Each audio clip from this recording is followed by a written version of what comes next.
There are moments in life, aren't there, when you wake up and for a fleeting instant, a hollow ache settles in your chest, a feeling you can't quite name. Everything around you seems to be in its right place. The day is structured, your responsibilities are clear, and your routine, well, your routine is a well-worn path. It's a path you've walked countless times, familiar and predictable, offering a certain kind of soft, unchallenging ease.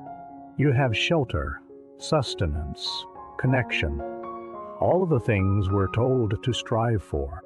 Yet, in that quiet dawn light, or perhaps in the still hours of the night when the world sleeps, a different kind of whisper begins. It's a whisper that asks, is this truly all there is? Not with anger, but with a deep, almost mournful curiosity. You might find yourself gazing out a window, watching the rain fall, or tracing patterns on a steamy mug of tea. And suddenly, the comfort that once felt like a blessing now feels heavy, like a thick, warm blanket that has inadvertently become too tightly wrapped, restricting movement, stifling breath. This isn't a comfort born of peace, but a comfort woven from habit, from avoiding the unfamiliar, from the quiet terror of change. You've built walls around yourself, not of brick and mortar, but of carefully chosen routines, safe opinions, and predictable outcomes. And slowly, imperceptibly, these walls have grown so high that they've blocked out the horizon. The comfort of the known has become a golden cage, beautifully adorned, perfectly safe, yet still a cage. Perhaps it's a career you settled into because it offered stability, not because it ignited your spirit. Perhaps it's a relationship that's gentle and undemanding, but also lacks the spark of true, vulnerable connection.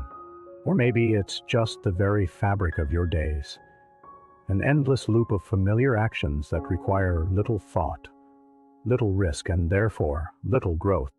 You've been living in a carefully curated garden, tending to the same flowers, walking the same paths, admiring the same views. Beautiful, yes.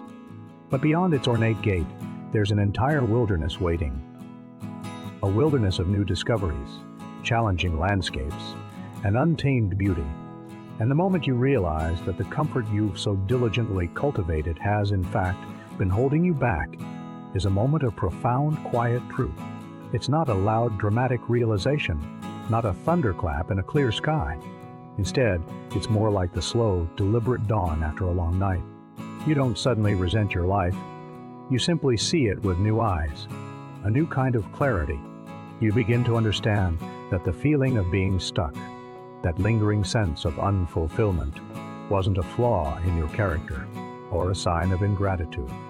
It was the universe, or perhaps your own deepest self, gently nudging you, reminding you that you are meant for expansion, for evolution.